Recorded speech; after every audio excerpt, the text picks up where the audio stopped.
guys, I am Vulture Culture, and we are shooting out tonight the legendary Yamaha CS70M from 1981 versus the rare Fender Chroma Polaris from 1984. You can get one of these bad boys right now on the used market for about $2,000, making it one of the better purchases you can make in the vintage synth world, if that's your cup of tea.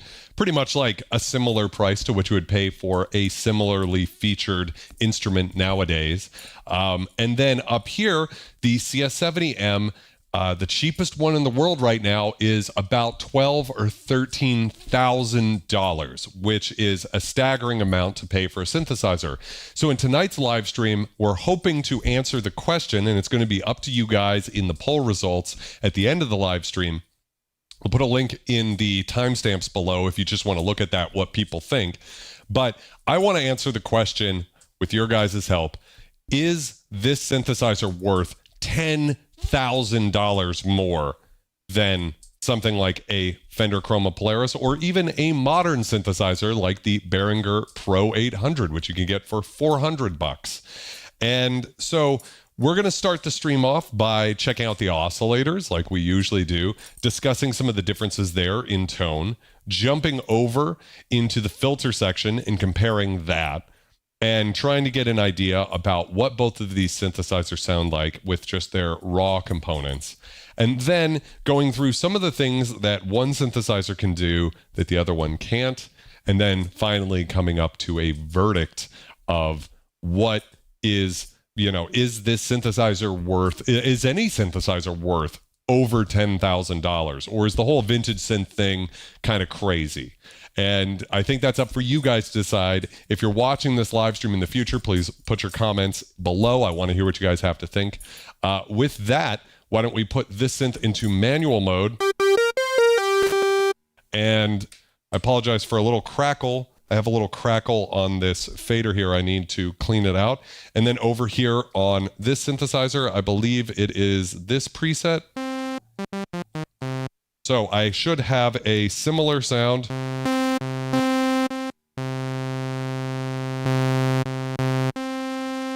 And just go into the volume. Get that about right. Okay, so we'll start with the sawtooth wave, as that's the most common wave. How's everybody doing tonight, by the way? Welcome, welcome, welcome. Yes, I'm very excited. Freddie Mercury, welcome to the stream. Thank you for visiting from beyond the grave. I really appreciate that.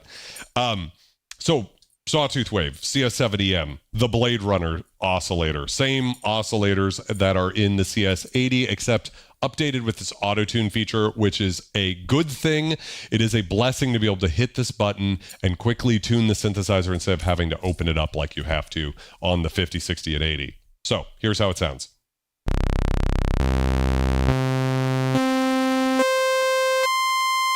Chroma Polaris.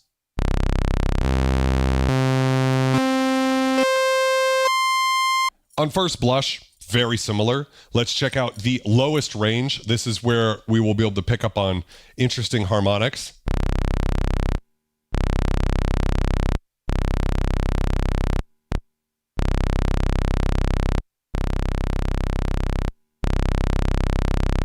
I mean, right there, you can tell that essentially the sawtooth is identical. Let's move up the frequency spectrum and see if we can hear too much of a difference.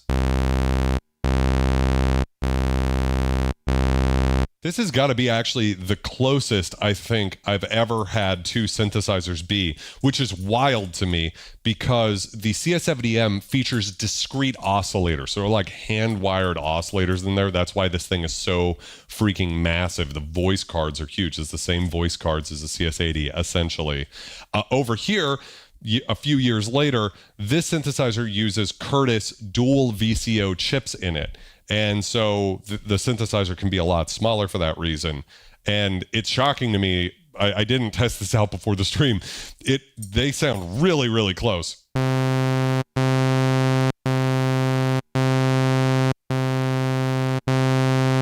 I'm starting to notice a slight difference in timbre there, but I mean, nothing that you would write home about.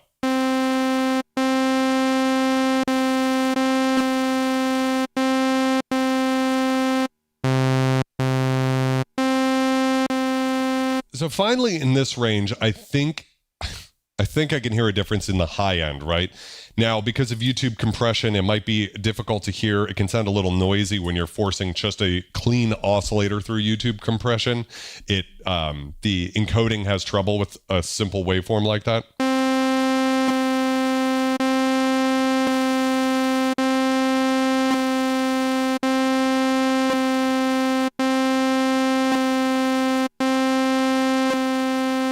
Chris Farrell, welcome to the stream. Is the 50 the same as the CS70? No, there's a bunch of differences. The CS70 is arguably the closest thing to a CS80 in the sense that it is a true 6-voice bitimbral polysynth. The CS80 is an 8-voice bitimbral polysynth.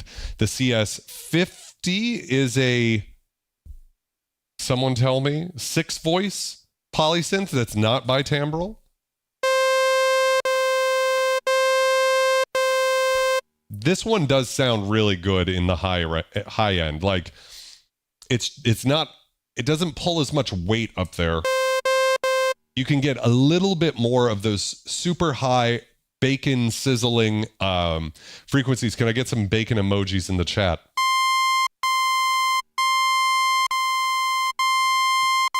Todd Phipps, Gerald Daniel, Walter, welcome to the stream. How's it going, you guys? So, I mean, I'm going to play it a couple more times just so you guys can make up your own decision. What are you guys hearing? Do you hear anything that sounds different? To my ear, they are very, very similar. A little bit more sizzle from the CS70. But once you're in the, middle C here, it's practically identical.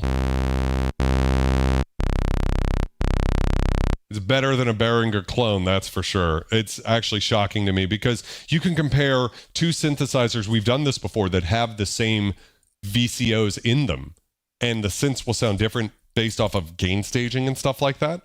For instance, the right below here, I've got the Prophet 600, which has essentially the same filters and amplifiers as the Polaris, and they sound very different. And so for these oscillators to sound so similar is quite shocking. So what I'm going to do is then set the Chroma and the CS70M to the square wave. We'll see if we hear any meaningful differences. But what are you guys hearing? Aquatic Borealis, welcome to the stream. How's it going, homie? What am I doing wrong? There we go. Okay, so the square is more saw on the CS70M. I'm definitely hearing that.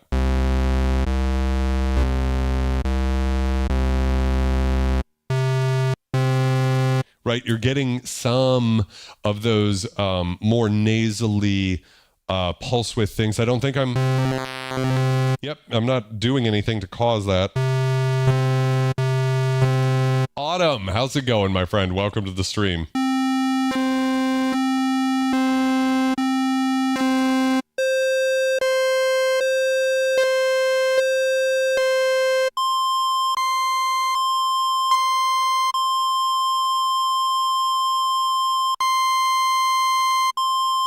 There's a little bit of high-end loss on the Polaris. I've noticed that before comparing it against other synths. The filter just sort of sits on top of the oscillators nicely and stops it from getting overly bright. The CS70M can certainly get pretty bright.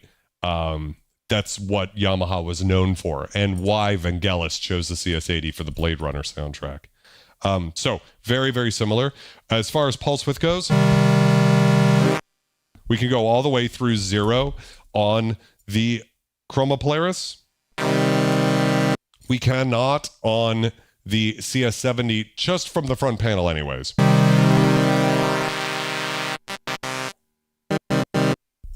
See if I can get close.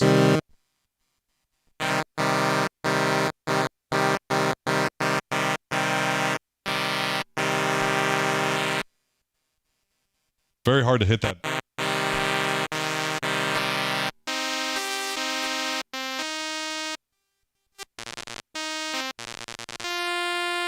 I'm losing it on that note. So you can get a really nice fizzy pulse wave, and I think it has to do with the fact that the square wave from the CS70M has more even harmonics. To my ear, most vintage synthesizer square wave are not like a digital synthesizer's pure odd only harmonics. You always tend to get some even harmonics, even in really clean vintage oscillators. In this case, the CS70M certainly is a little bit of a morph between a saw and a square wave, and I think that helps it get up into those highest pulse wave frequencies. You also notice there's more difference between each voice on the CS70M. So a couple of those voices have a little bit more weight. So that's kind of an inherent wilderness that's baked into the CS70 sound. I probably could get in there and adjust some trim pots and try to get it super, super close, but I don't think it sounds bad. In this case, you can hear that the voices are much tighter calibrated. So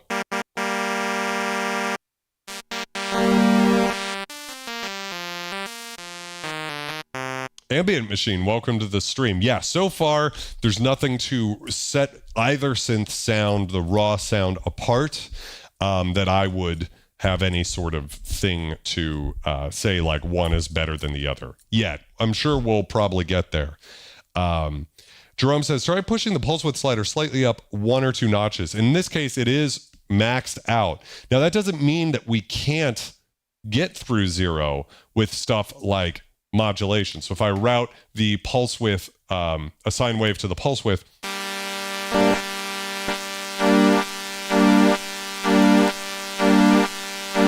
we should be able to take it through 0. I don't know why I'm...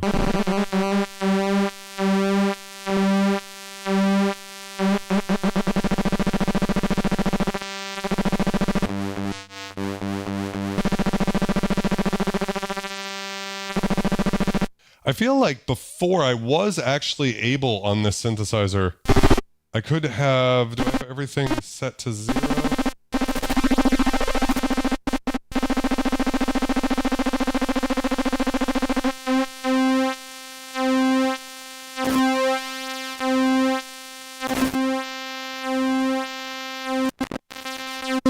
Yeah, it sounds like I can't take it through 0, although I think I might be doing something wrong because I'm pretty sure I've done it before. Charles Maines, how's it going, my friend? Welcome, welcome. Yeah, so, it's kind of the funny thing about these old synths is they have personality to how well they want to play along with you. But the point is, so far, everything is very, very similar. If we go to Pulsewidth modulation on this synthesizer, I'm going to bring it back to a square wave on both of these guys and disable it over here briefly. We can control it both positively and negatively.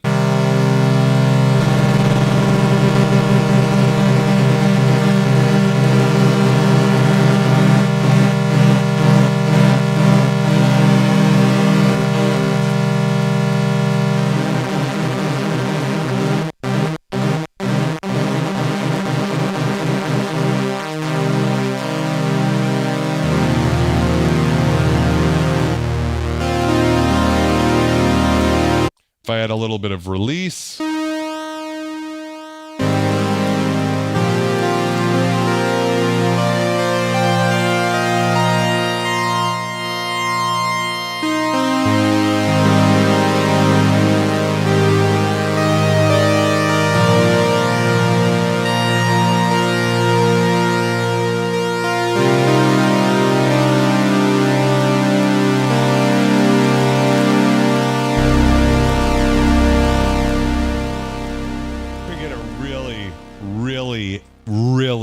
And I will say it one more time, really lush sound, because one of the tricks that the Chroma Polaris has up its sleeve is polyphonic LFOs. So you can hear that per voice, we're getting different Pulsewidth modulation. And that is such a beautiful sound that you don't get on a lot of synthesizers. And one of the things that makes the Chroma Polaris just my desert island synth. I don't know if I said that earlier in the stream, but when people ask me if I had to have one synth only one hardware synth, what would it be?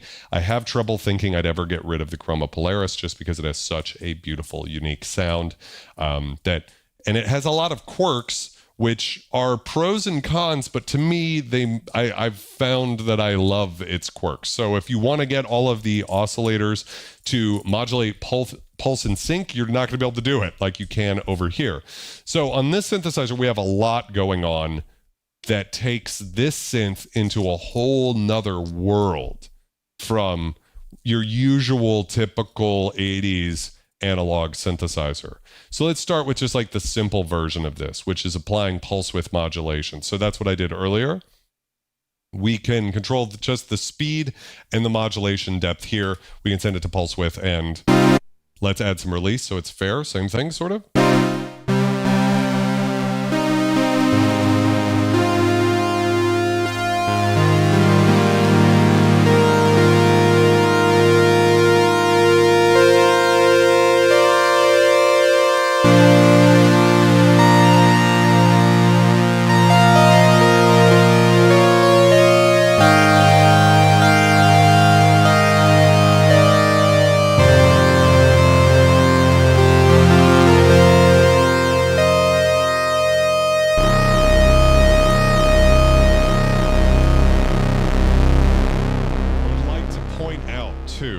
By the way, anybody, before we get into the discussion about what is it that makes vintage synths so great, I just need to point out that so far on both synthesizers, we've only been listening to one oscillator. This is not two detuned oscillators. We will get there.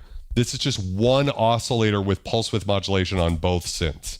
So just think about that, okay? Before you jump into the comment section and start lighting me up, talking about Behringer making the best shit out there.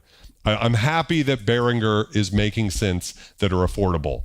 I love that. I have a whole video on how, best to spend your money in the year 2024. And by the way, I want to say thank you because that video just hit 100,000 views, making it the first video I've ever had that hit that many views. So can I get some scum cheers in the chat? On that note, I am going to take this all-seeing big black cock bottle opener, crack open a beer, and say thank you guys so much for making this the best place to be on Wednesday nights on YouTube. So scum cheers, guys. I love all of you. Let's get this party started.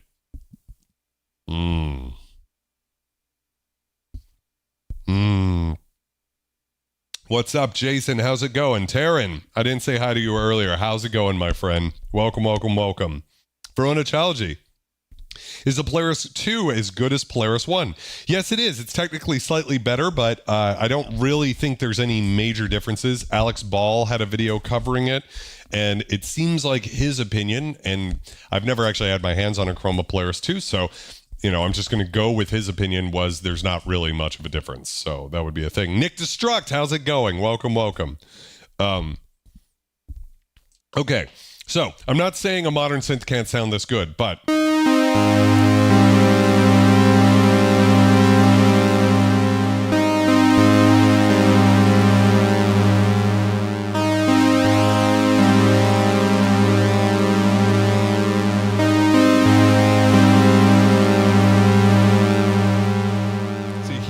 Pulsewidth is all moving together. Here we can get more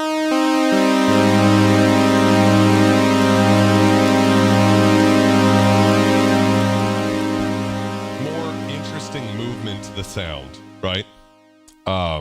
For what it's worth, right? So positive, negative so far. I wouldn't really say one is better than the other, but let's talk about so what's so interesting is this synth has some tricks up its sleeve, and this synth has a couple tricks up its sleeve, probably not quite as many. Let's talk about other ways we can modulate Pulsewidth. So we can modulate Pulsewidth with different wave shapes. We can actually do that over here too. We can actually move the LFO over to a square wave and use that to modulate Pulsewidth.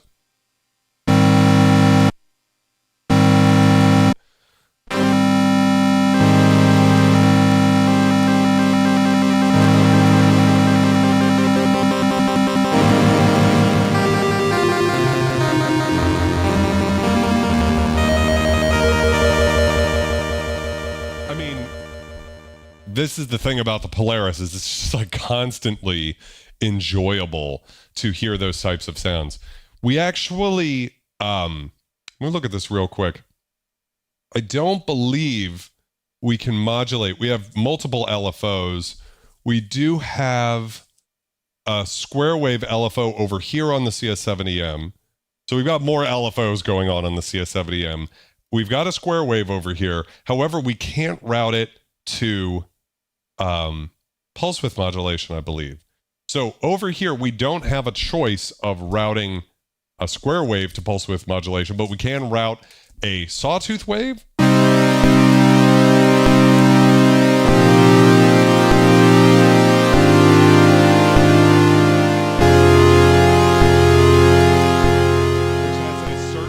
Sound to it, right? Much more impressively, we do have ring mod. Okay, so here's the mind-bending thing. When you hit ring mod on this synthesizer, so the CS80 is very famous for its ring modulator. Hitting this button turns on the ring modulator, right? So just think of it as only that at first, right? So we could just do the ring mod thing, right?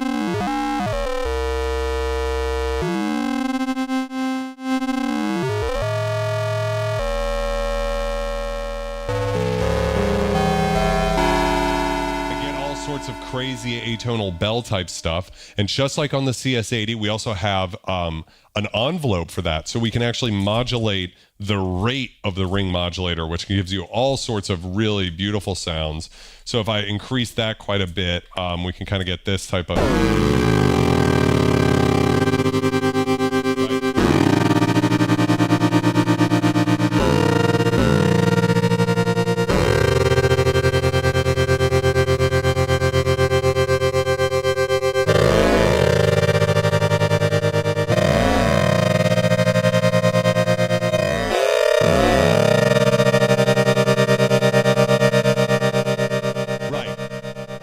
So that's just ring modulation. We're actually not routing the ring modulator anywhere in a sense. Now, technically, it is being routed to the VCA, right? That's what a ring modulator does, is it modulates the volume very quickly. And that gives you all of these weird, interesting intermodulation type sounds. Intermodulation, distortion, meaning distortion not relative to the fundamental. You're not getting harmonic distortion like you get out of a guitar amp that's coherent to what you're playing. You're generating completely different types of overtones. You can get subtones and stuff like that, and that's this very characteristic sound. So we can double modulate that to the VCA, I believe. That sounds like this. It basically just chokes it harder, right? Because it's sending that, but we could also use the ring modulator and modulate, I'm not kidding here, Pulsewidth with the ring modulator. So that sounds like this. And we have, also I should say, we have independent control. So this modulation depth slider here, I don't know how well you can see this on the stream, but this modulation depth slider is not controlling the ring modulator depth. It's only controlling the amount of the ring modulator control voltage that's being sent to wherever you want to send it, right? Oh, you know what?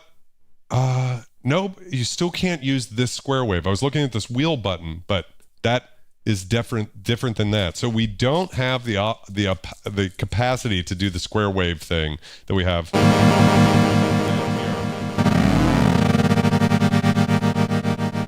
So, but if we route that to Pulsewidth, we can use the ring modulator as a modulation source for Pulsewidth.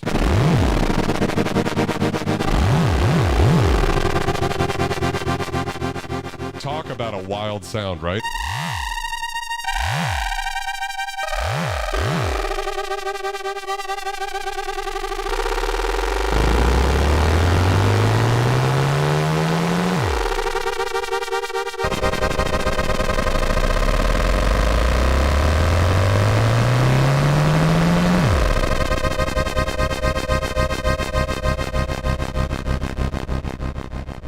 Synth Addict, welcome to the stream. Love a good old juice box. I like having a meltdown myself. So that's an interesting thing you could do. We've got sample and hold. I'm going to turn EG depth off, so we're just getting a straight rate.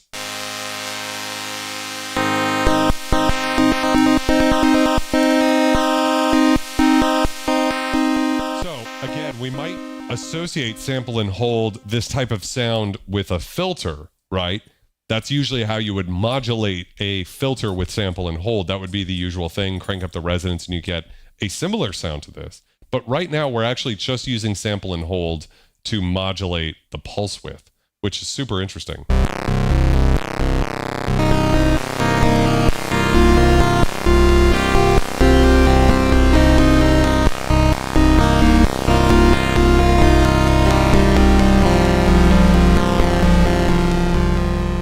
Right, so that's, you know, we're really going into quite a different area of things you can do with a CS70 that you can't even do on a CS80, by the way. You do not have you cannot route all of these different wave shapes and the ring modulator to pulse width on a CS80. It's not possible. You only have just the standard sinusoidal or triangle wave being routed to pulse width on a CS80, although it is its own dedicated LFO. However, essentially, and you can on a CS80, each channel has its own LFO, just like this.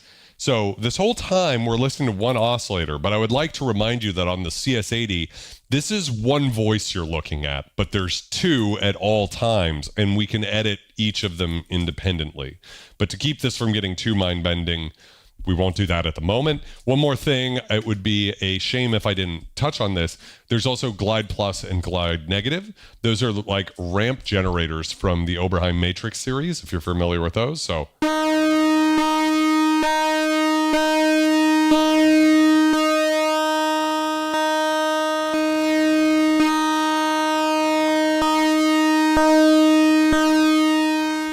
this is a way that we can actually create basically a fake additional envelope to use on the pulse width that's completely independent of what's going on with the VCF or the VCA. So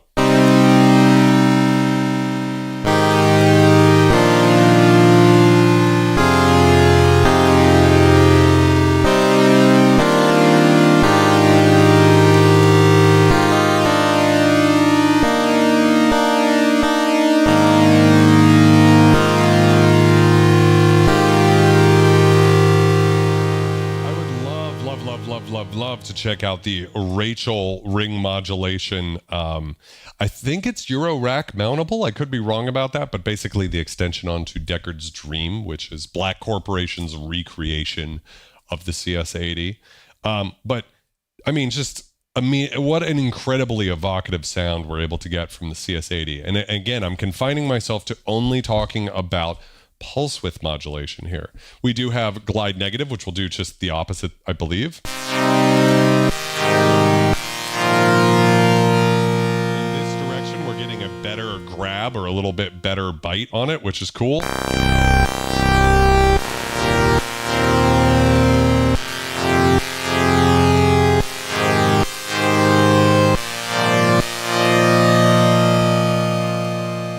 So yeah, the possibilities are pretty cool.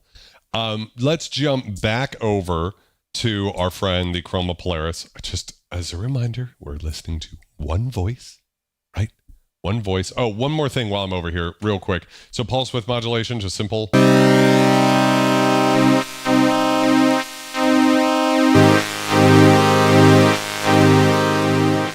also choose to modulate only one of the two voices. So I will quickly go over to our other voice here, just so you can hear. That's a square wave and a pulse width modulated wave. Here's both of them together. It's interesting though that although we don't have on this synthesizer, we don't have this interesting different kind of like polyphonic LFO thing. There is a natural sort of, it's not consistently to the same level. It's like every other cycle goes a little bit further, and I don't know what causes that. So we will talk a little bit more about pulse width modulation because there's actually a trick. Shout out to my friend Gerald Daniel here for saw width modulation. I do not understand, honestly, how saw width mod is generated specifically in the synth. I got the general idea. So what we're talking about here is that with the pulse width mod here, let's put it back, get a more sinusoidal.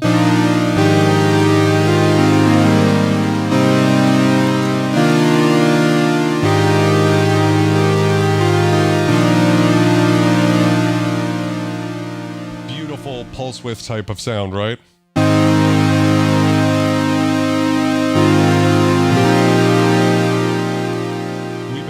A square wave. If I put it back to a sawtooth wave, something interesting happens.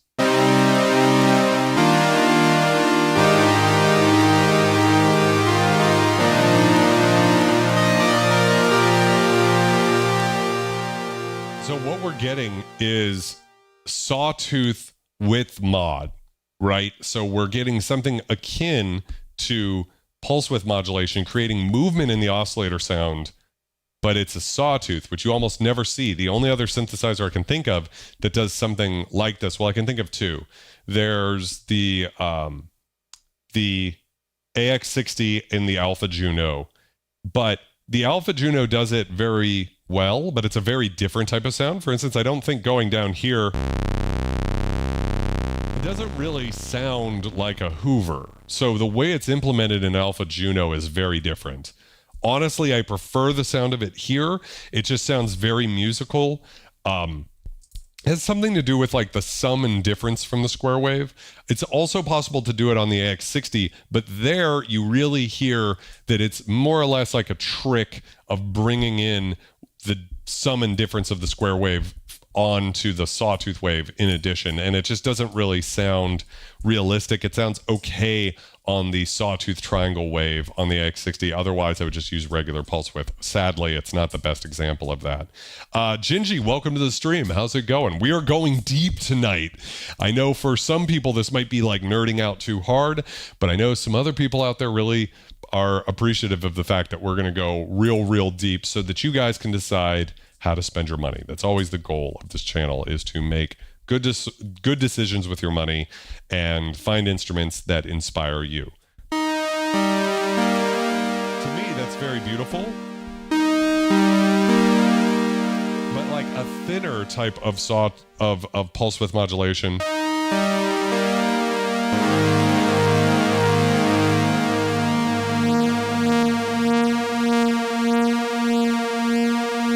And we can take it through zero.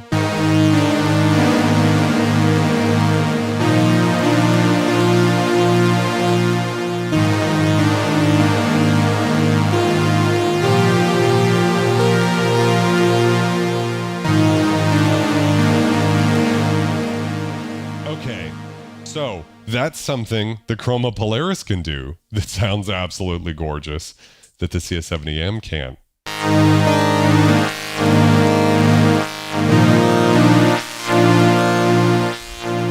But of course, the CS70M has all sorts of tricks up its sleeve, and we've only covered pulse width modulation. So let's talk about, let me see, I think we've sort of covered the ring modulator, so that's a fair point to jump to on the Chroma Polaris. So again, ring modulation is just aggressive modulation or audio rate modulation, meaning faster than about 20 cycles per second of amplitude modulation, just basically turning the volume knob up and down really fast. We can do that as well on the Chroma Polaris, but what's interesting about it is when we turn on ring modulation here,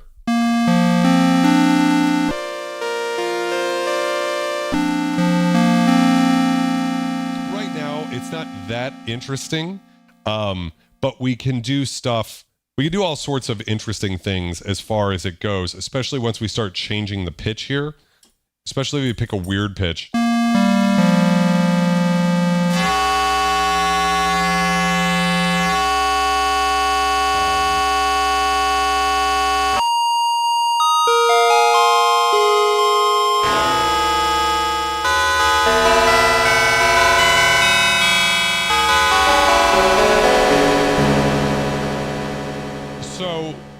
to explain what's happening here is the difference in the way the ring modulator is implemented. So the ring modulator on the CS70M is not key tracking in any way, shape, or form.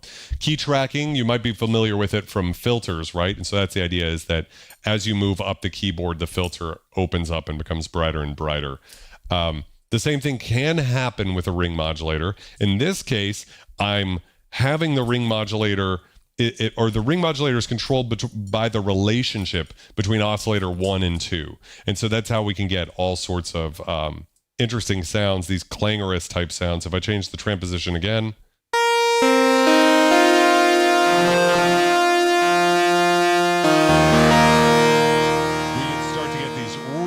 really beautiful, and they almost sound digital type of sounds, but like just really bright and brassy.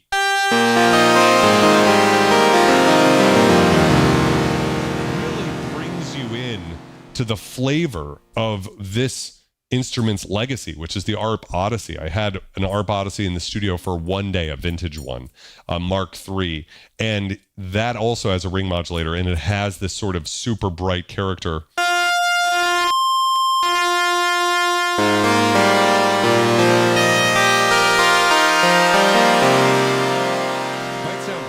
Bright and metallic, but that can be good, especially once you start, you know, increasing some attack, decay, sustain, release type stuff. Right? You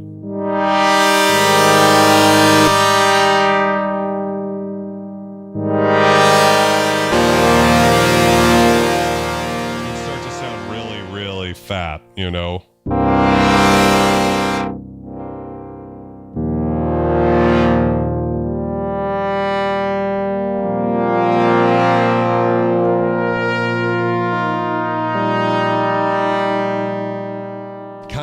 Gives you some filter mod-esque vibes, you know, where there's no filter mod on this synthesizer, I believe. But if you're looking for sounds that are totally unique, using the ring modulator on a Chroma Polaris is going to take you into a territory that I believe, and this would be a challenge to anybody out there, I'd be happy to be wrong about this, but I don't know of any other synthesizer that sounds like this synth, especially once you start getting into this territory. So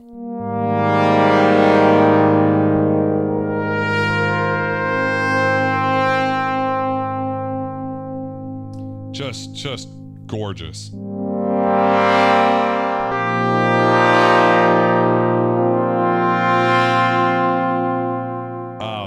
Georgie, I'd be interested to know what your dream synth is today, because yeah.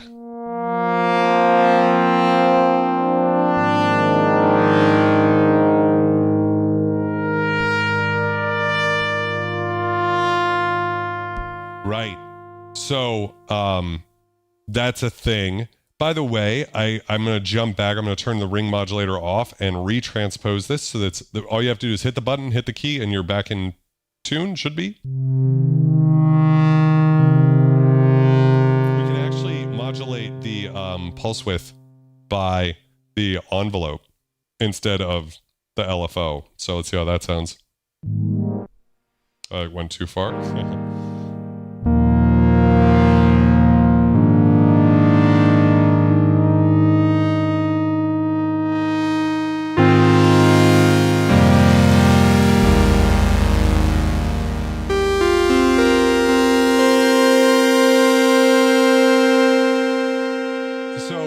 Sort of get using glide plus and glide negative, right? We can get all sorts of paraphonic Pulsewidth modulation, where if I play a note, all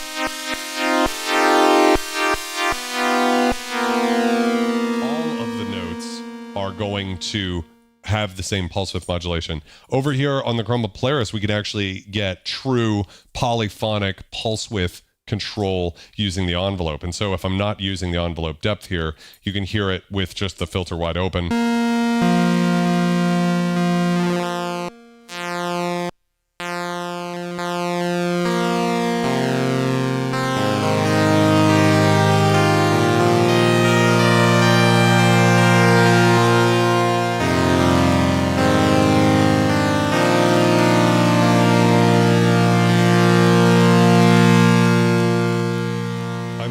It's pretty crazy.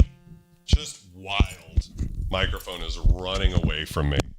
Got too hot. That patch was too hot. Can I get some hot knobs in the chat?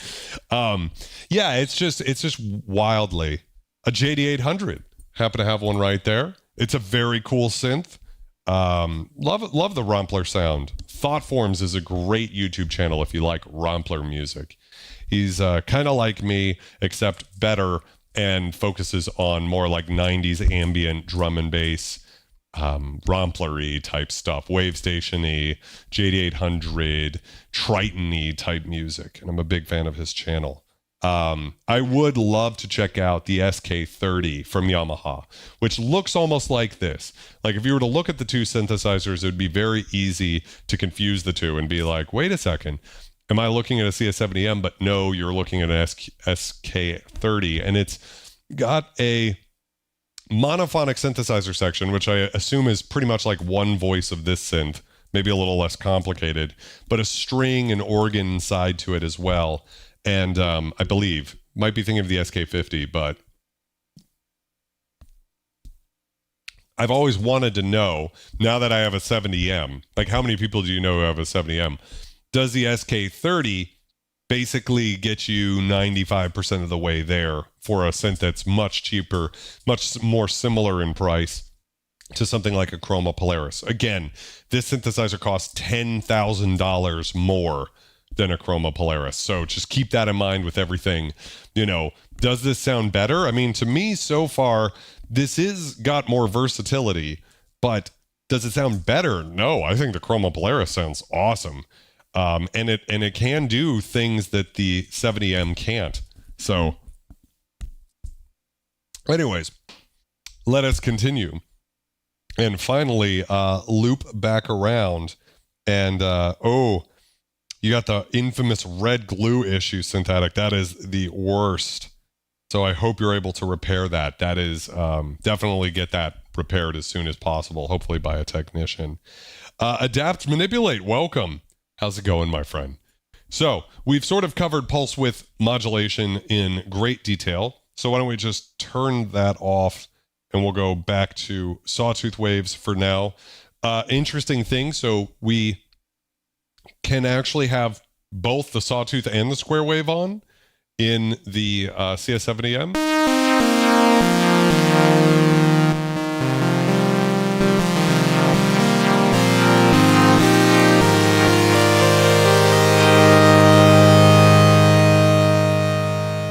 Now, this is interesting because it's like a Juno where you can turn on, or even a Prophet where you can turn on multiple wave shapes, but they're all being derived from the same oscillator. So there's not going to be any detune between them. So it's different than having, independent oscillators. And we have no way to mix them. So they're just stuck at that volume. Now, we do have a balance fader between oscillator 1 and 2, or really synthesizer 1 and 2, because it's each synth has its own. You can hear there's a little bleed on this voice. I got like one voice that doesn't sustain all the way down. There we go.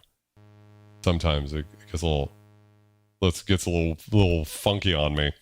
But so on this synthesizer, we have two oscillators running into one filter and one amplifier. On this synthesizer, we have two oscillators running into two filters and two amplifiers. So that does change a couple of things. And we can actually run saw and square at the same time.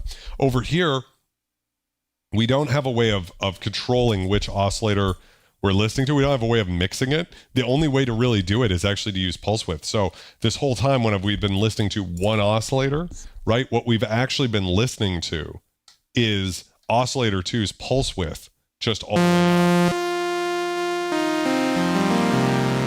Just the oscillator 2 Pulsewidth all the way up. And if I pull it back down, now you can hear that we have a similar setup to a saw and a square wave, where actually it would be more similar to having a sawtooth on one voice. And the way we could do that, for instance, is we could leave a sawtooth on one voice and we could write it, and then we could go to the second voice here and we could change it. I think that should do it. I didn't write it to both of the I didn't write it to both, so we got some weird shit. So anyways, going back to manual here, I'm not trying to write anymore. Let's just write that in. There we go. So we could do it, but anyways, it's probably not worth it for this example. What I want to do is go back to just using a sawtooth wave.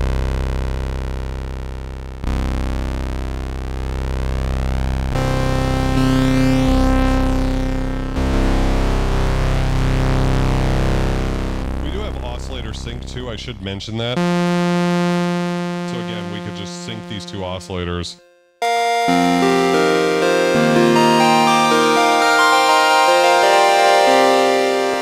If you wanted that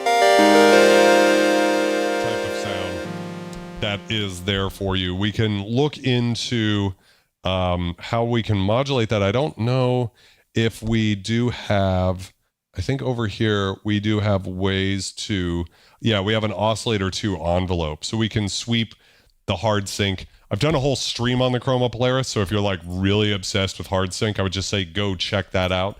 But again, that's just something that's like a point scored for the Chroma Polaris that the CS70M can't do.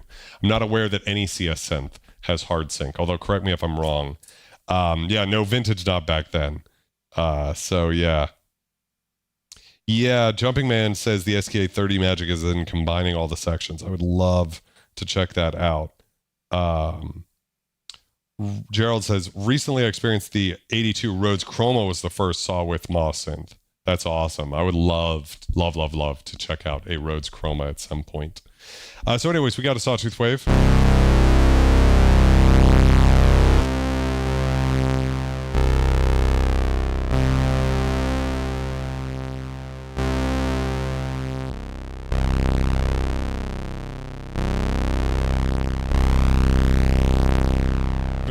Type of thing. I feel like there's some drift in the sound. Like when we were checking these out earlier, they sounded more similar, and now they're sounding a little different, which is fascinating to me. So anyways, let's check out how the filter sounds. We'll do this with a sweep, an automated sweep, as opposed to me controlling it. I guess I could, really. Yeah, I forgot that we've got this brilliance control.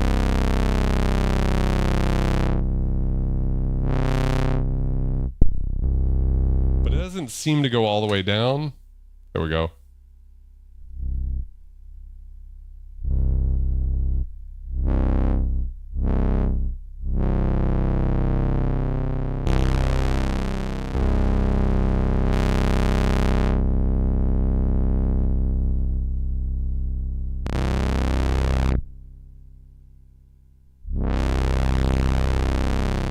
So yeah, it seems to me like using the brilliance control alone will not give us quite the sound we're looking for. So let's instead use the envelopes to create the sound.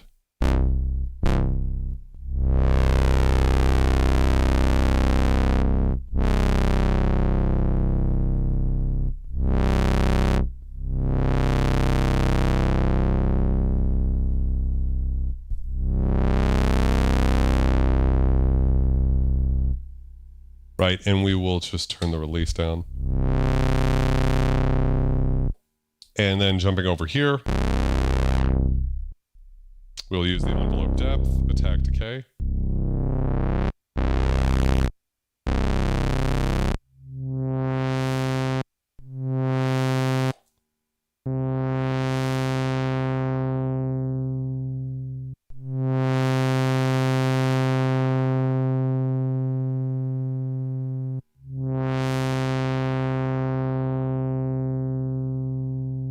Pretty similar. So that's a pretty good starting point, I would say, to just hearing.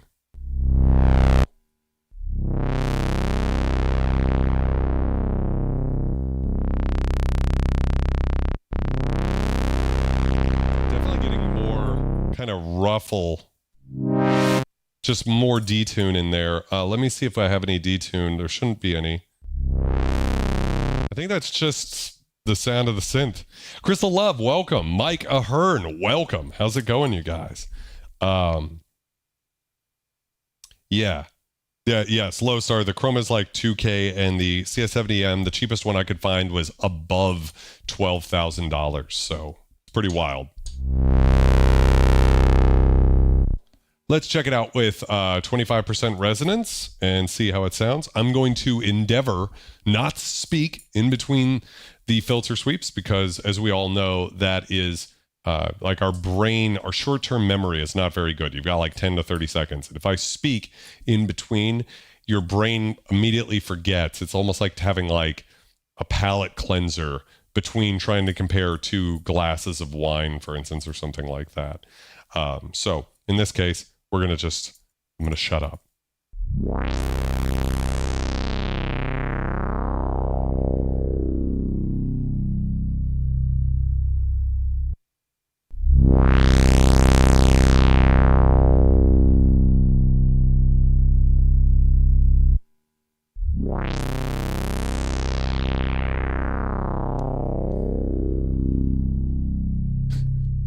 Full hour of foreplay before we get to scumming the filter.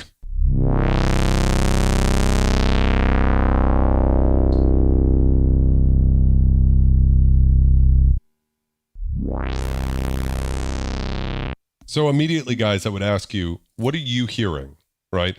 That's always an important thing for us to come up with a language for. Just like if we were tasting wine, you know, when you're tasting wine, a lot of people think tasting notes are bullshit, and they kind of are. But the thing is if you don't have a language, if you can't go, ooh, that kind of tastes like baked apple, or, oh, that reminds me of fresh figs, right? Or lemon zest, right? That's why, or coffee grounds. That's why coffee snobs, can I get some scum snobs in the chat, and wine snobs and all of that, they get real deep into that because it gives you a language to be able to describe what you're tasting. Because otherwise you just end up saying things like, oh, it sounds good. And I would love to be able to come up with a language here where we could get a little bit more precise than just being like, ooh, that filter sounds nice, you know? So any takes on the difference between the filter that we're hearing so far at about 25%?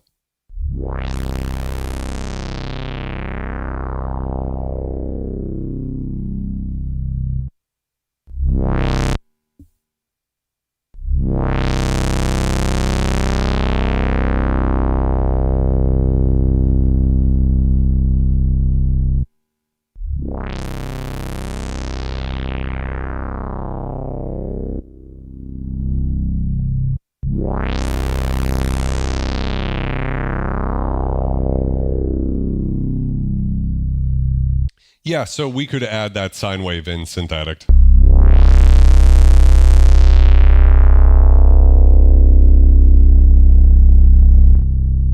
If you wanted, it's right there.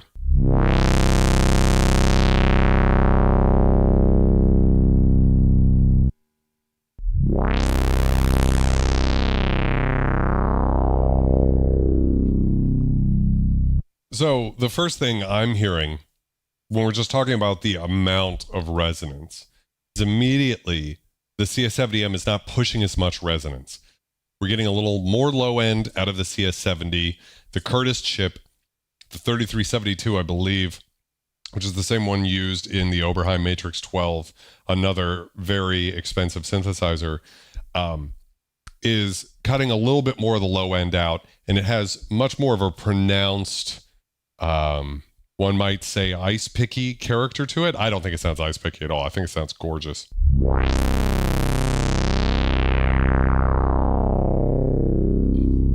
I think Curtis chips just sound so great.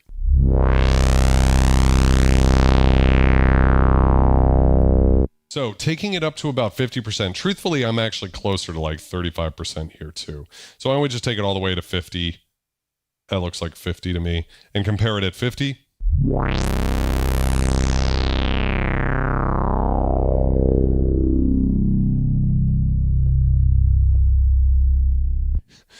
More Hasselhoff.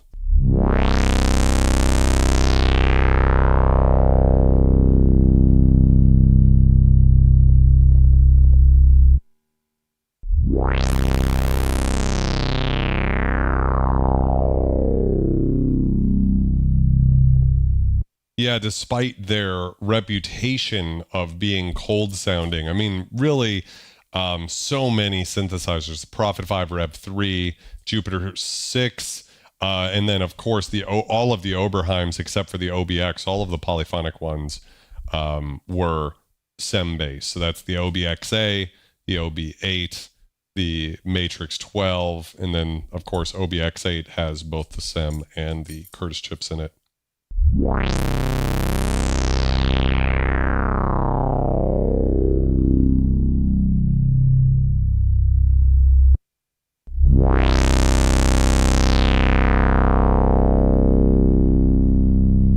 You definitely get like a more dominant in the mids sort of sound to the CS70M resonance. And at first, when you're up high, you don't really hear the resonance. It sounds like the resonance is not dialed in enough to be comparable. But as it falls, you start to hear that resonance more, and it has a very warm sort of character to the resonance itself.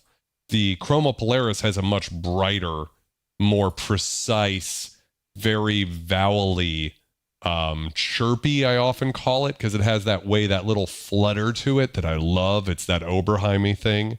Yeah, that's just so good. That Hypothesis 13 was saying it sounds closer to an Oberheim. By the way, Hypothesis, welcome.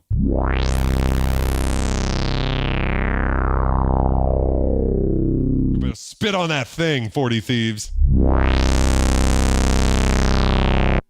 Synth Addict, have a wonderful night.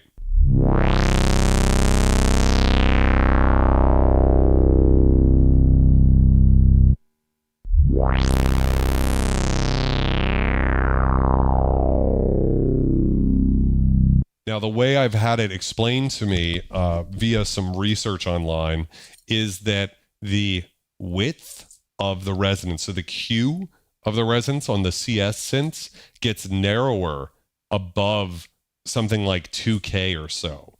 That's just kind of how the filter's made. And that might be contributing to the way that it's never harsh, whereas you can certainly get harsh here.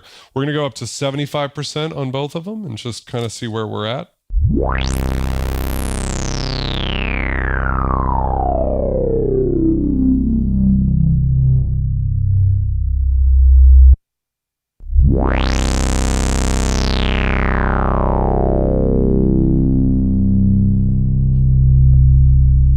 Sounds so good. Use your ears here. So you can obviously, or the resonance is now really ramping up on the Polaris. So I'm going to push the resonance even further and see if we've got it, 75% versus 100% on the CS70M. Again, I want some words to describe what we're hearing.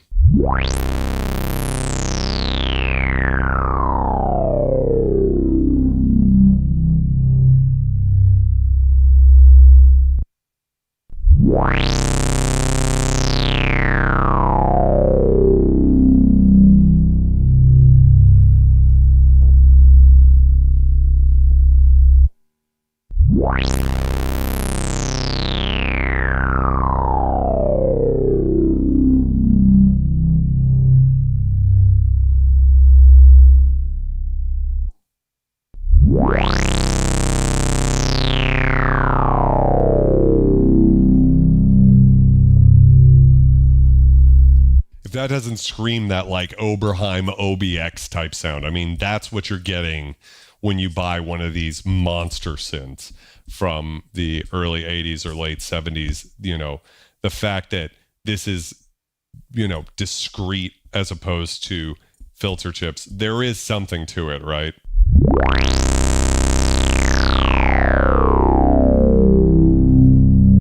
I kind of deliberately offset them just to hear if there would be a difference there. Filter slop is interesting to me.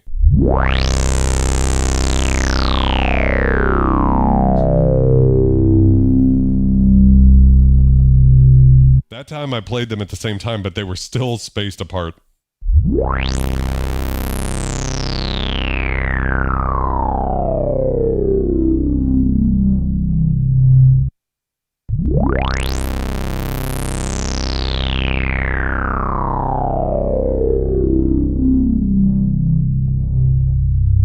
So, I mean, without a doubt, the Chroma Polaris is one of my favorite filters of all time. I just think it sounds incredible. You probably could get similar sounds out of something like an Oberheim Matrix 6 or an Ensoniq SQ80, to be honest. But there is something to the CS filter. There's a reason, right?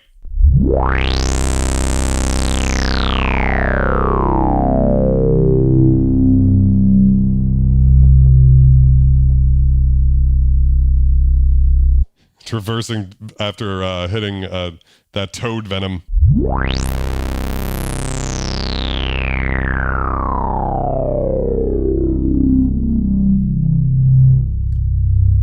Angry cave pig. Yeah, the Ensoniq filters use Curtis chips too, and they're implemented really well. So we can push the resonance even further. So I'm just going to dial the volume back a bit preemptively.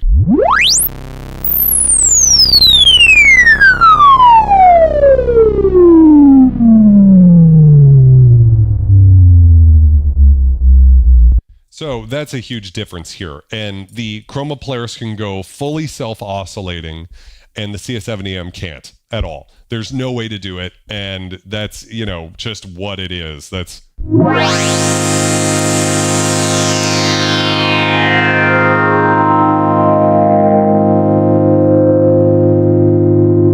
It's just like the most beautiful filter sound, but you'll never push it into this aggressive territory that is possible on the Chroma.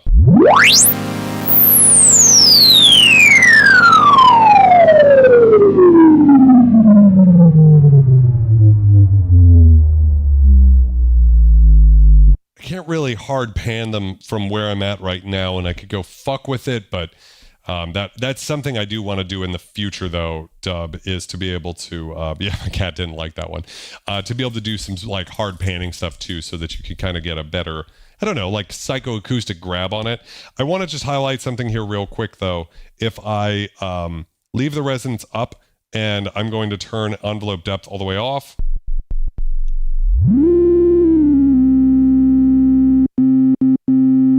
And turn keyboard tracking all the way up.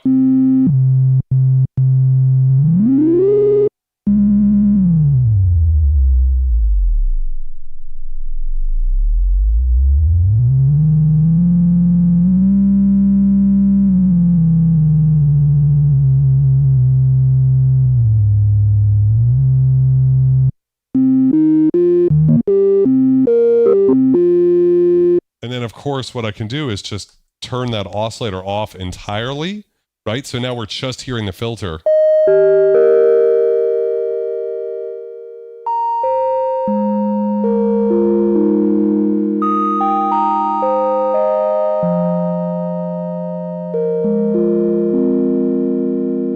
And it's just gorgeous.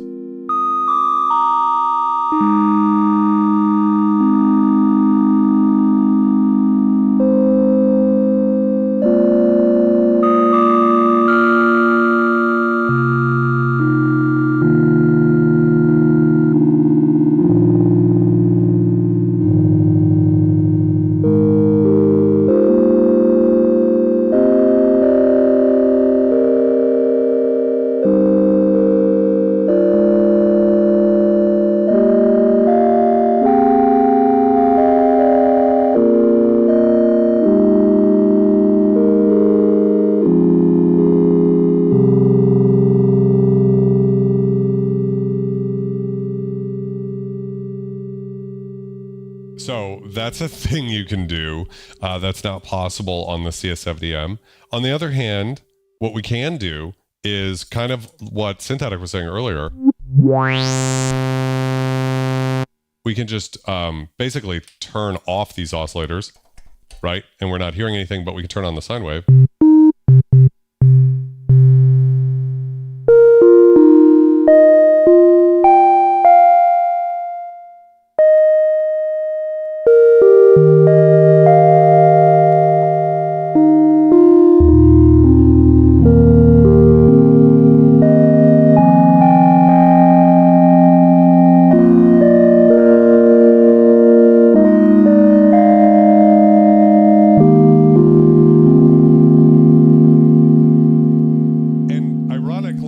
kind of get a similar sound.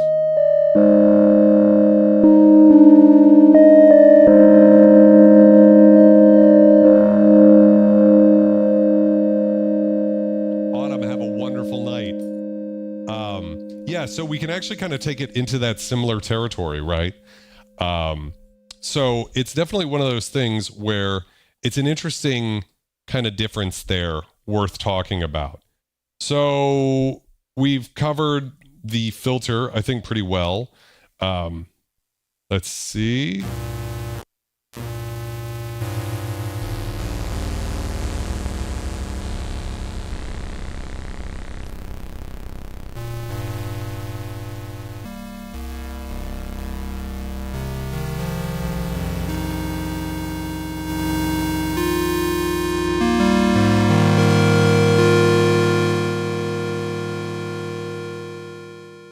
So we can control the amplifier with velocity, which for me is always a little rough because this synth, I don't feel like handles velocity all that well. We have noise on both synths, so it just is what it is. On the Chroma Polaris, we don't have any control over it, whereas on the CS70, we do.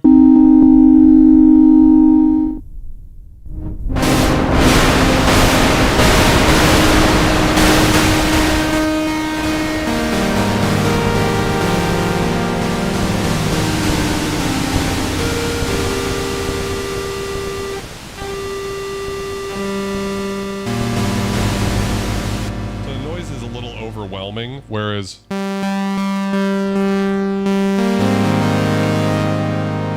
mix in a much more subtle amount over on the CS70M. We have a second, we have aftertouch on the CS70M, right? And so we could route that to modulation, but what you can't do on the CS70M, heartbreakingly, is route aftertouch to brilliance like you can. And I would love to have some sort of mod where you could maybe put an additional aftertouch strip or something in here and then run that into the expression pedal, because you can control the brilliance with the expression pedal. So it seems like it would be an easy enough mod to put an additional aftertouch strip in and then use that to control brilliance. And that would help it sound more like a CS80. Yes. Lugia, that's right. And it is important for all sorts of sounds to be able to do noise. So what else is there to talk about? Again, we've been focusing mostly on one oscillator at a time. I do feel like I'm probably skipping over a couple of things. I'd be interested.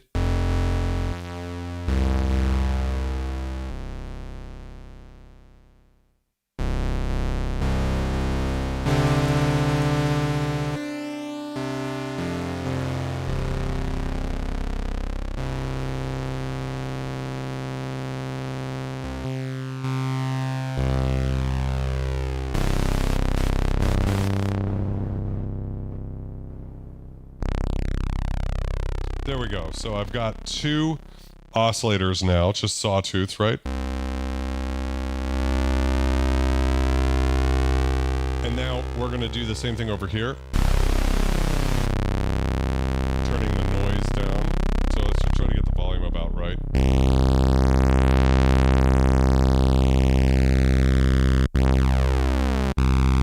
And I think this will be an interesting kind of look at detune, because the Chroma Polaris has an interesting way in that it can actually key track detuning, which is something you can't do on any other synth that I'm aware of.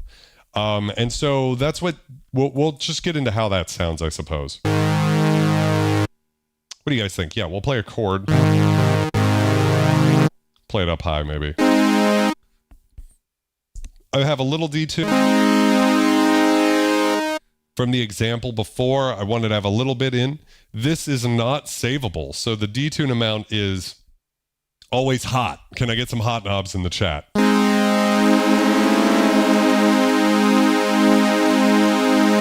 Jumping over here.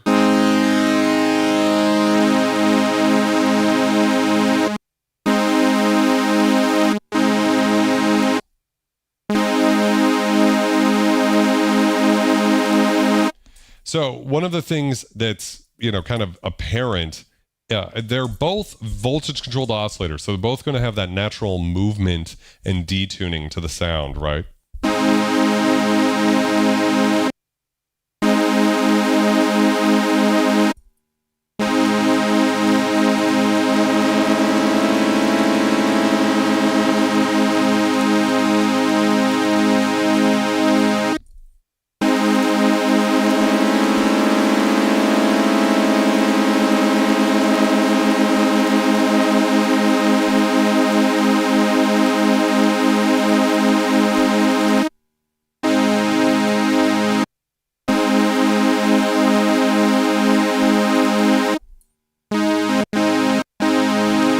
One of the things I'm noticing comparing the detune is this interesting effect that I like to think of as like the wild detune. I noticed this when we were comparing the Prophet 600 to the Oberheim Matrix 6.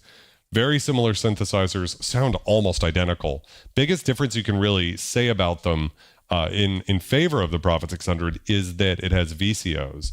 And what I've noticed is sometimes VCOs are not always good, especially when you want really big detunes, really wide detunes, because those VCOs will sometimes go even sharper than a predictable DCO will.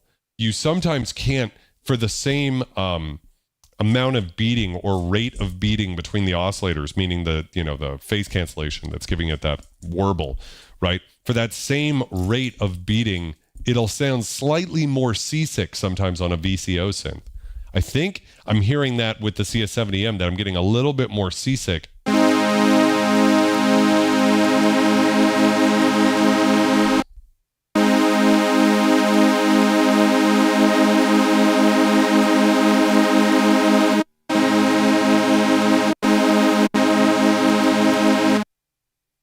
Just make sure that's transposed right. Nope, that's not right.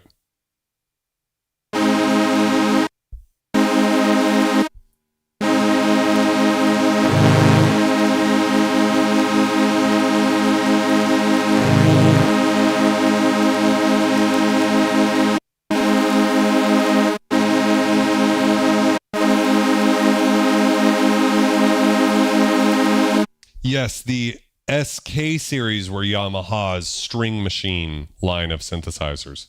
And they made them for about as long as they made their analog synths.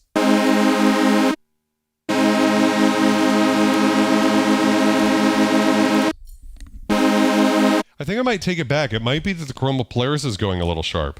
So anyways, a trick that the Polaris has up its sleeve, this assignable control switch here, which gives you, what is this? Is this 16 parameters or 14 parameters, I think? Yeah, these are like less used functions. I really wish detune had its own knob. That would have made a big difference. Or a fader. Of course, I guess it would probably be a fader. There's no knobs on the synth. But when it's actually a, what do they call that? Not unilateral, bilateral. Is that the word I'm looking for? Fader, in that you can go negative as well. When you go negative, the way the Unison works is it's key tracked. And what that means is you get what I hear is more of almost like an analog chorus type of sound, because now the beating, like normally with Unison, right?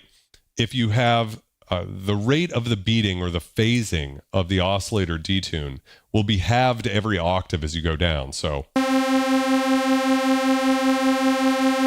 you can hear how fast that is, right? Down an octave, it'll be half as fast.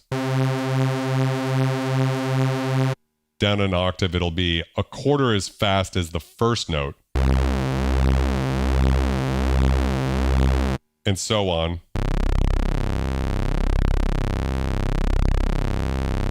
Right? That's how Unison works. Well, if we detune up here,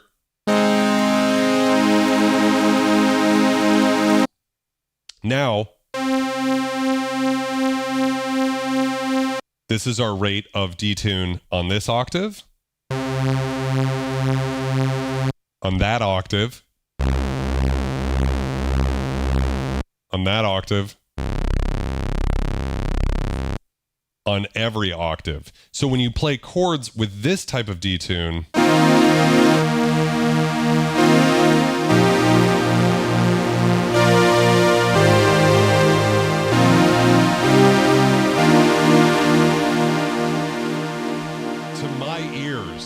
it is crazy how good the Unison gets here, where it just starts sounding. What's happening to my volume here? I feel like I'm doing something very silly. Oh, that's the volume pedal. Wrong one, sorry. Let's put the volume pedal.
To this. And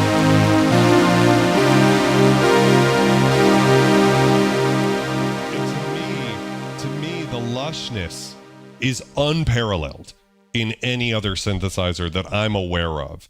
Even synths that you can stack up a whole shitload of voices, right? Like digital synths. The interesting thing, right, is that there does seem to be this kind of, what am I looking for? Like, it's a little harder to find the lushness now.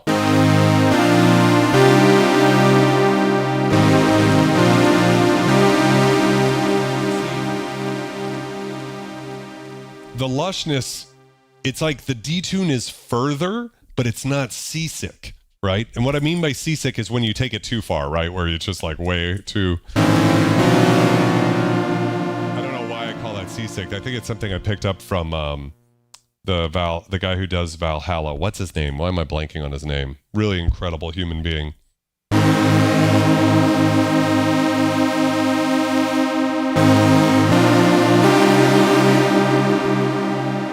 me, that's like right on the edge of that seasick point, right?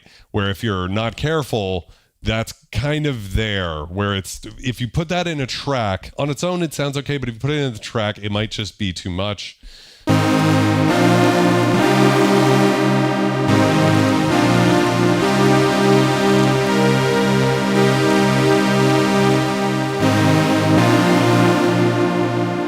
I bring it down a little,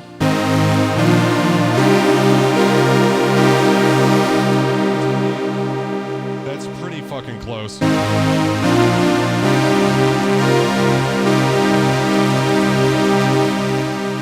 it's just all of those voices beating together has such a gorgeous sound.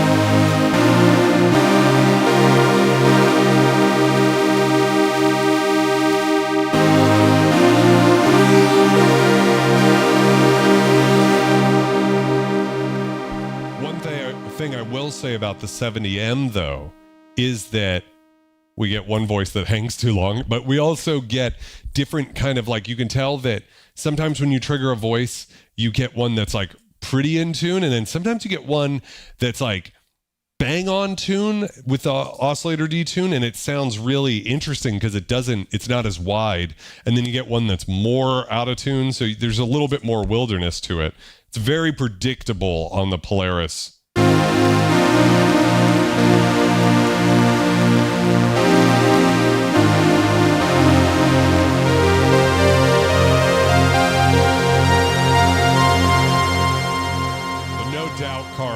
The Moog 1's going to set the standard, you know.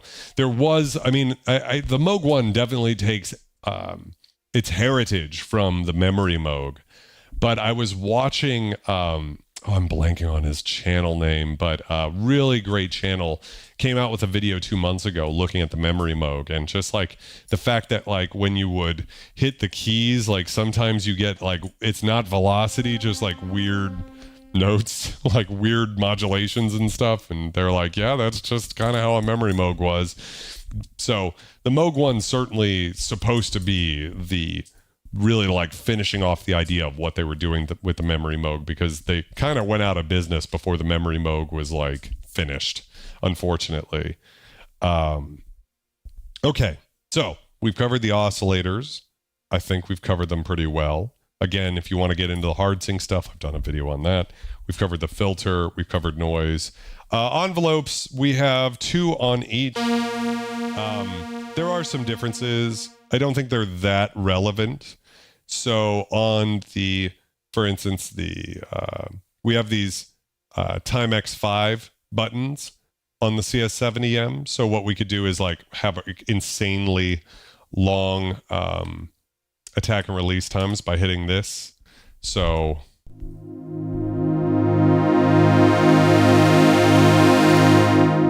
I say insanely long. They're really not that long, but they do help that you can multiply out the attack and decay, because without it, the maximum attack and decay is this.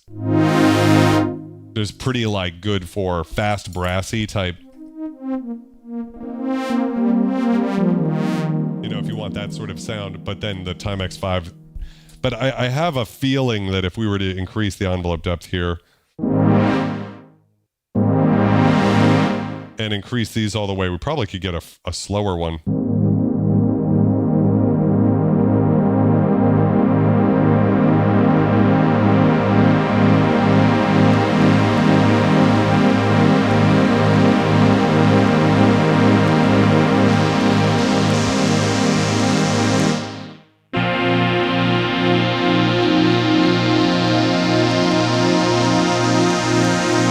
Was increasing the resonance with my nose there.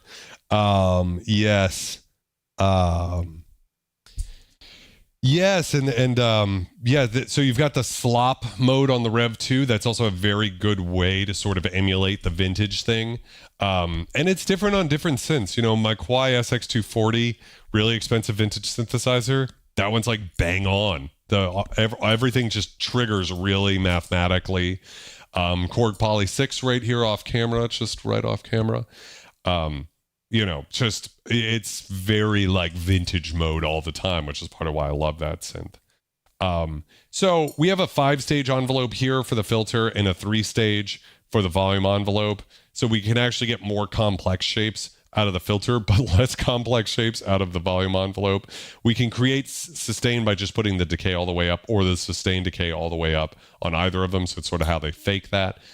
We can't do that, but in my video, Every Way the CS70M is Better Than the CS80, I show you how you can use glide plus and glide negative routed to the VCA or the filter to create all sorts of dual envelope action, where you're basically double modulating the filter with 2 separate envelopes.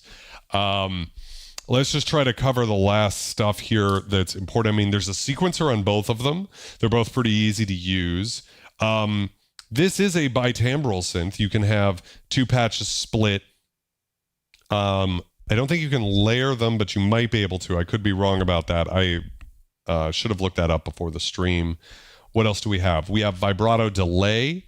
So that's like a unique LFO or a delay going to the LFO of the oscillator, so you can get vibrato, but that's different than what's going to the filter, I believe. And that's like another one of those like quirks that actually makes a lot of sense when you think about it. The guy who designed the Chroma Polaris, I think, is a genius. Let's see what else we have here that might be interesting. So yeah, we can route the filter to oscillator 2. I don't think we can do that, but again, we could do things like that with glide plus and glide negative, right? More create a ramp, separate vibrato control, control for mod, lever, and range. We've got glide. Over on this synthesizer, we have, what do we have? Do we not have portamento on this synth? been a while since I fucked around with it. Oh yeah, we do. We have portamento and glissando, right? That's the important one that's very CS80 like. Let me just turn that down and turn the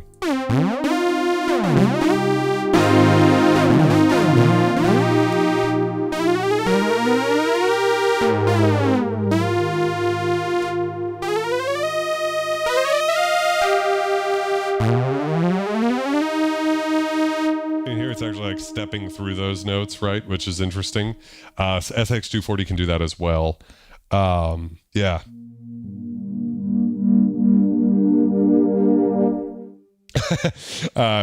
Carl says they kind of went out of business with the Moog 1 as well. Yeah, that's true for sure. So I think, so of course there's a tremolo on this synth.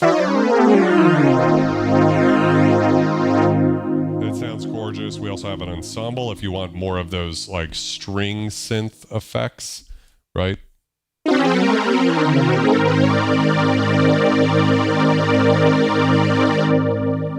that takes you more into like the Roland VP330 Blade Runner string sound. We don't have any chorus or any effects on this synthesizer, but like I said, the D-tune sort of almost acts like a chorus. It has a more chorus-like sound. So let's see. Let's go ahead and get to the poll, shall we? Oh, yeah. And of course, we could do like high-pass filtering and stuff on the CS70M. I've covered that before, but I thought it was more interesting to talk about some of the differences or the things that are similar enough between the two of them. So let's jump on over here. There we are. Now, I'm going to start a poll here real quick. And I want to know, guys, is the CS, I'm afraid of what you guys are going to say, honestly, worth 10K more than Chroma Polaris? I'm going to start the poll. See what you guys have to say. I'm very interested to know what you guys think about it, because yeah, it's an interesting question. Have I wasted my money on a vintage synthesizer?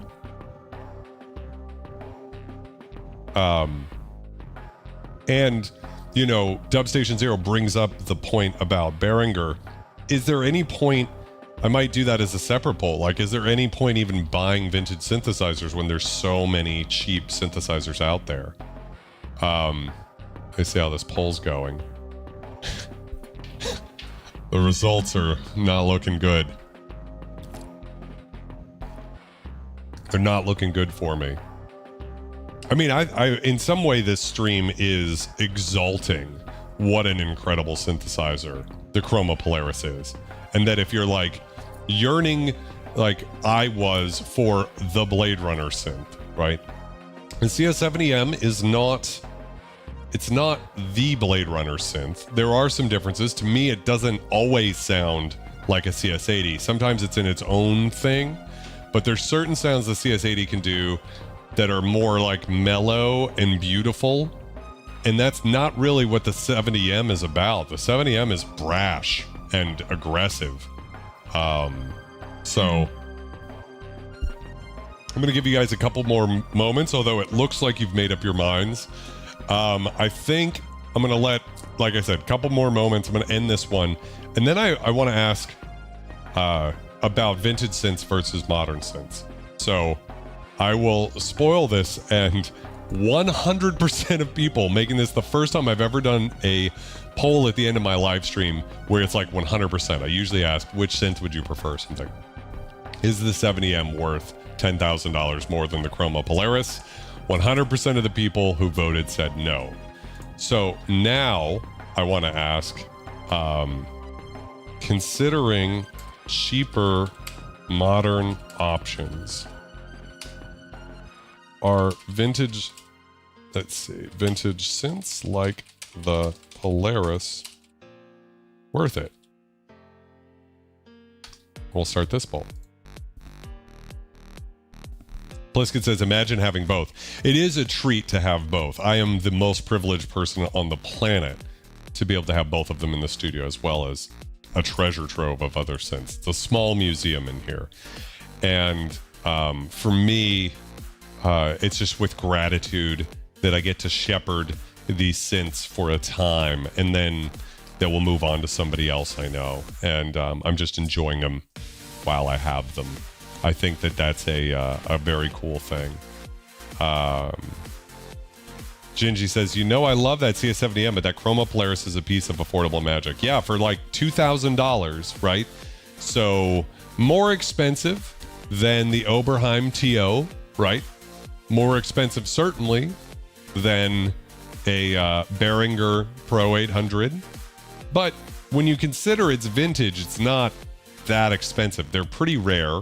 Membrane panel has a tendency to go, but you can get repair kits for it.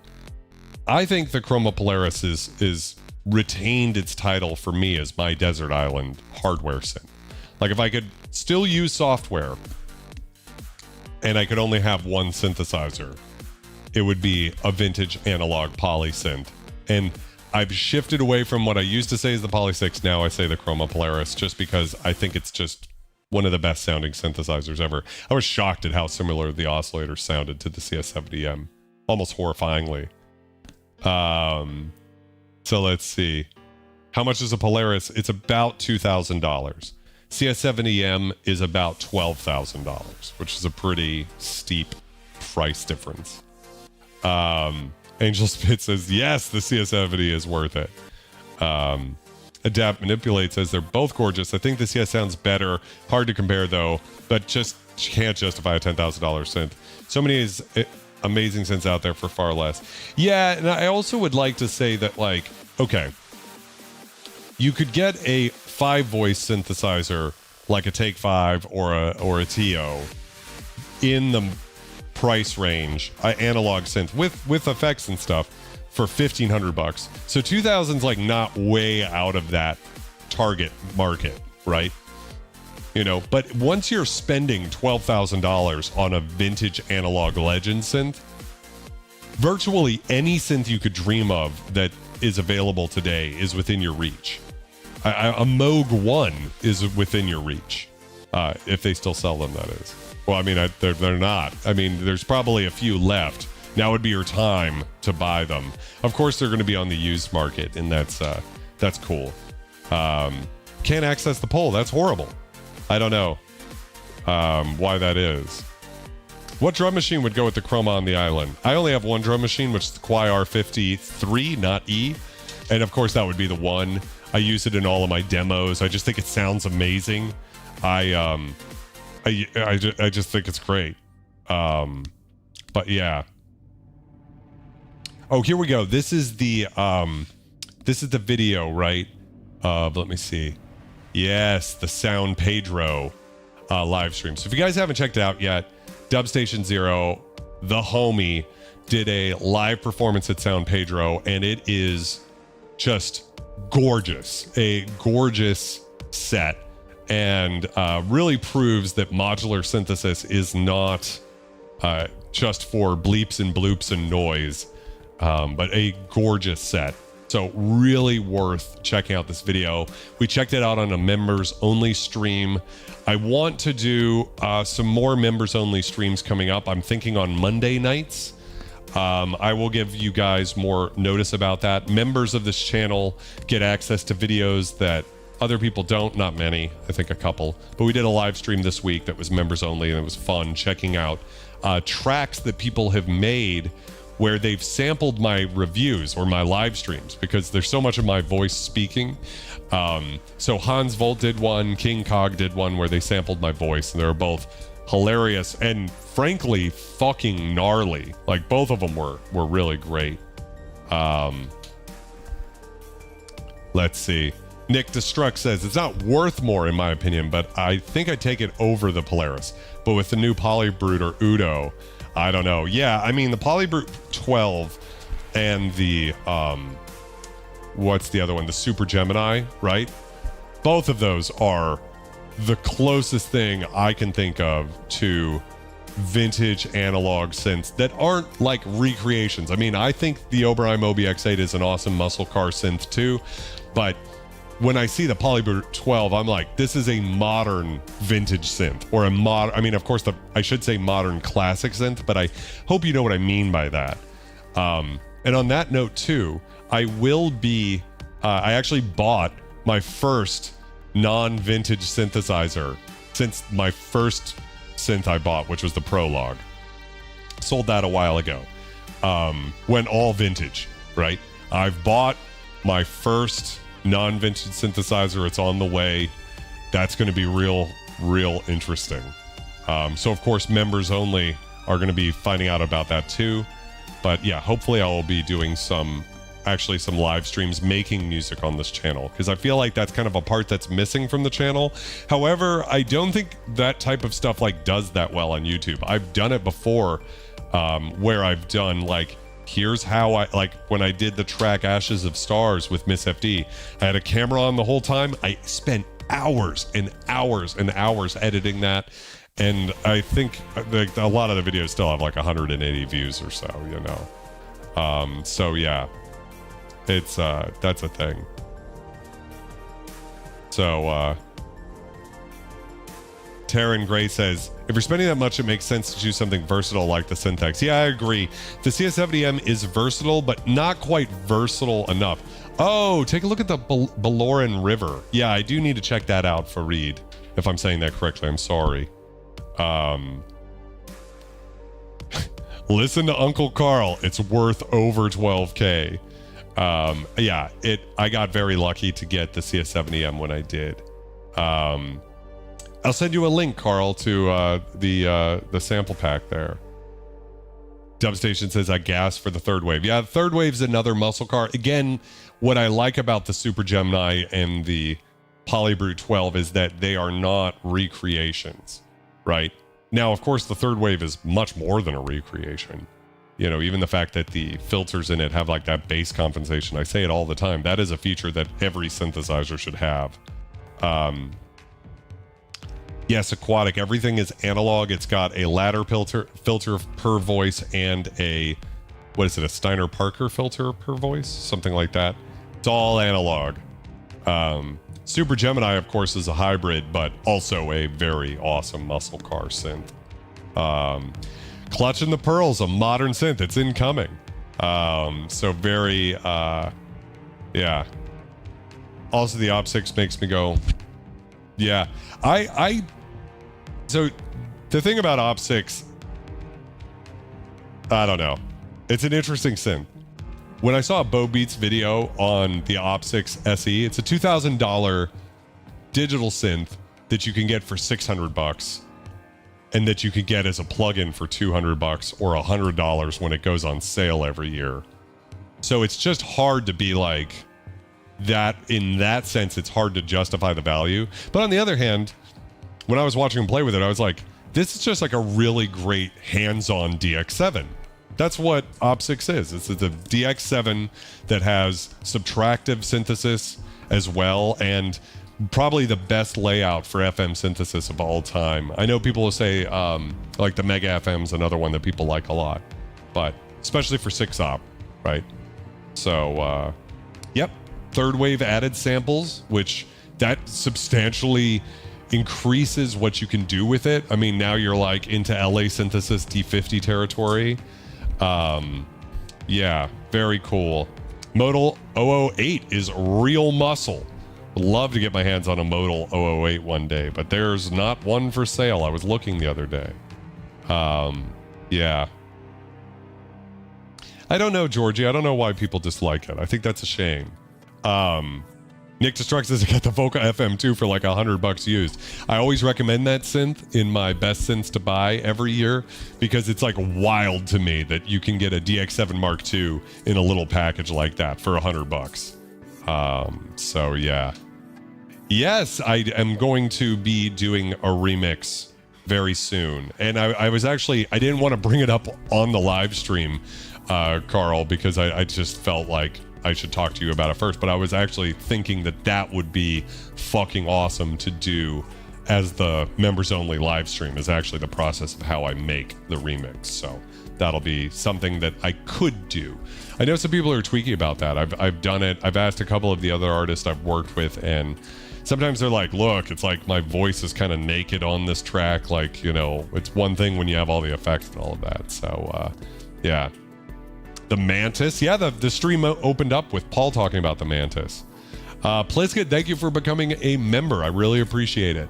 Your guys' direct support is how I'm able to take off work and make sure that every Wednesday night I can be here doing synth stuff. So you guys joining the channel and or going to vultureculture.live and buying things like Diode and Rust, my vintage industrial drum pack, or Revenant M1, my vintage digital pads sample pack, $10. You know, those things really help me be able to do this. And Pliskin, by the way, now that you're a member, I think you've been a member before, but I'll just say it for everybody. You get crazy discounts on everything. So it's like 50% off Revenant and Neon Chronicles. Get Inktomi, my vintage chorus and reverb plugin for free. Get Diodes and Rust for free. Other stuff for free. So it's definitely worth it. Also becoming a member for that. Plus you get the fun emojis. Fuck yeah. So yeah. Anyways, I think that's a pretty good place to call it for tonight. I really appreciate you guys hanging out. I hope that you found this comparison useful. I know I certainly did. I know it made me feel like the Chroma Polaris was freaking sick. Let me just end this poll real quick. So people know, considering cheaper modern options, are vintage synths like the Polaris worth it? And 67% of you said yes, which is fascinating to me. That I kind of would have thought that it went up to 68 now.